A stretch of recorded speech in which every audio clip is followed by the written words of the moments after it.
We are live from Latrobe. 2019 Steelers training camp officially has kicked off. The players are on the field about to wrap up their first practice. 15 open practices, 3 here at St. Vincent College.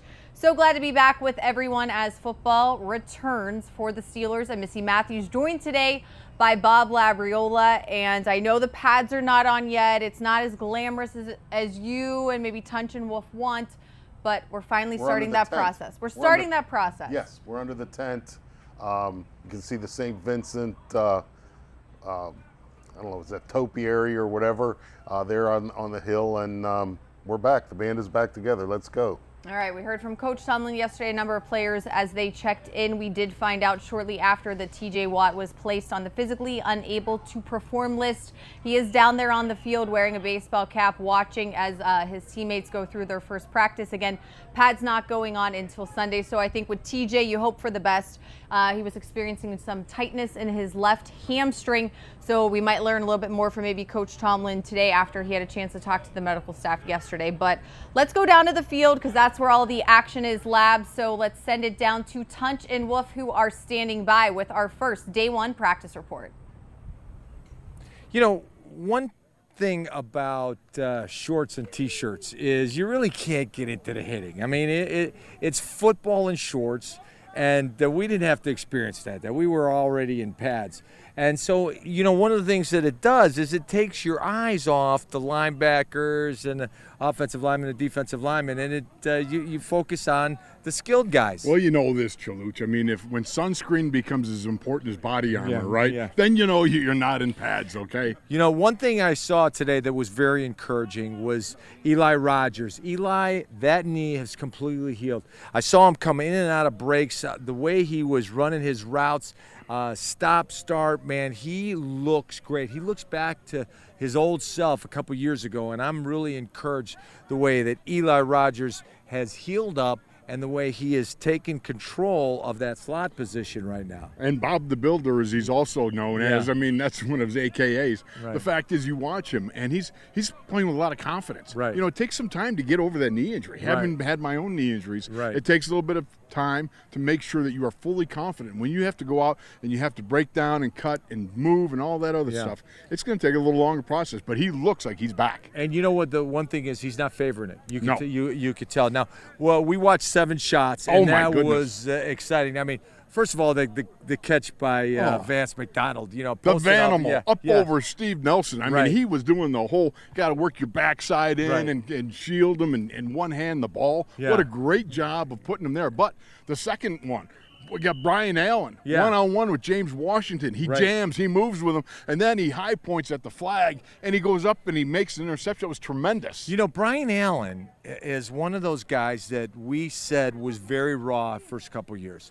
And now he is really starting to develop, you know, his technique, his field presence. You know, one of the things that I saw today in him, he almost had an interception in team too, coming across the middle.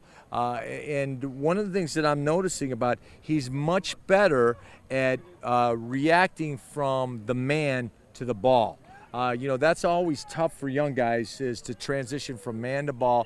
He is starting to get a lot better with that. And how about Cam Sutton? Now, Cam Sutton had the pickery of the day. Yeah. You know, when he went around. Pickery, yeah. You know, I mean, he pickery pocketed, that sort of thing. Yeah. So he goes around the man, and he just snatches that ball. And you could see the whole thing was in the setup. Yeah. He was off. He was giving him a read. He's off. But then as the play starts to develop, he just jumped it. He knew exactly what was coming. He weaved his way right around the man and snatched the ball. It was a pick six. Yeah, it was definitely a pick six. How about Juju? That catch in team down the sidelines. Absolutely. He lays out, man. And he made that play on Steve Nelson. And Steve Nelson is a great cover guy. Yes, I mean, I'm a big fan of Steve Nelson. And, you know, the way the ball is getting distributed, it's not all going to AB like it used to be. Right. Now, the ball is being distributed. I think this is going to be a year where that offense is going to be very balanced. No question about it. Now, another thing, one of the beauties about getting down here on the field is listen to Mike Tomlin coach the guys up. Yeah. And from the get-go, when he came by Sean Davis and he came by Terrell Edmonds, he walked by him and said, look, communication is such a big part of what this group's got to do. You two have got to set the tone today and make sure the communication is heard across the board. Now, it got me thinking. You know how we communicated? Yeah. 5 across the board. You're talking about 7 yards wide, the offensive line, tackle to tackle. You're talking about front side, back side. You're talking about center to guard, guard to tackle, what have you. But the whole point is these guys have to communicate across an entire back end of a secondary. Right. You're talking about 40 yards. Yeah. And how important that communication. We, in a 7-yard span, when we'd have a blow, I mean, things went haywire. Right. And you realize, okay, that communication is even more important or just as important at the back end of a defense. Yeah, we were just grunting too. Yeah, you know, well, we weren't talking. Some people, they like don't talk that. very well. Once again, practice. They grunt better than they talk. How about James Conner on that screen? Oh man, Sweet Marie, was that nice? You know, James looks faster. Boy, he does. I mean, I don't know that he is faster, but he just looks faster. The cuts were very concise and in and out, and man, I'm just really excited. His conditioning, and he's got some new tats and too. you know what? Very good. You know, and he's ripped. Yes, I mean, he looks stronger. Yes, he is. Yeah, he looks stronger. Like I said, he came out yesterday, and I don't know if he got rid of it, but he had that little bit of an Amish running back look. Right. You know what I mean? He had the beard thing because going of the beard on. and no mustache. Yeah, exactly. Yeah. You know, he's an Amish running back. Well, all right, but you know, and the other guy I really like is Benny Snell. Yes. Man, this young man hustles. He takes every ball to the end zone.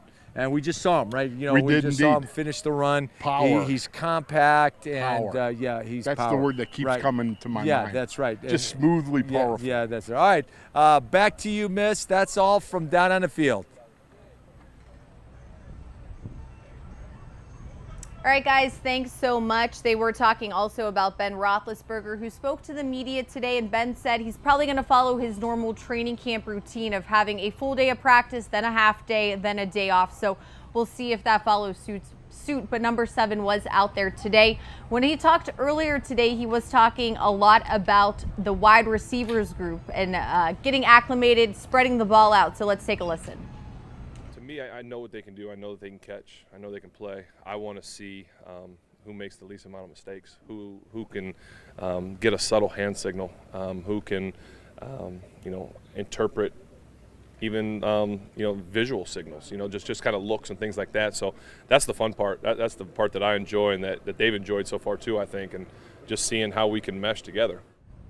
And not even just the wide receivers, I think, getting Vance McDonald more involved, which is something I spoke to him today he wants to do, and even the running backs and James Conner and everybody, Labs. Yeah, Tunch and Wolf were talking about 7 shots and the interceptions that Brian Allen and Cam Sutton made, and those were both nice plays and good to see because we're looking for more takeaways from this defense. But on the first 3 reps of 7 shots, Ben Roethlisberger made it look extremely easy, and he threw the ball to 3 different people. And again, that's what Tunch and Wolf said that they were noticing. That's what Ben talked about when he addressed the media at lunchtime, and we saw it put into practice during the session today. And so I think that it's something that a lot of times these kinds of things, you want to establish them, set the tone right off the top. It seems like the Steelers are doing that with respect to spreading the ball around to all of the receivers. All right, Labs, we are going to take a quick break. Coming up next, we'll talk about some players or things we're looking forward to see here at Steelers camp, and also what's in store on Saturday here at St. Vincent College. Don't go anywhere.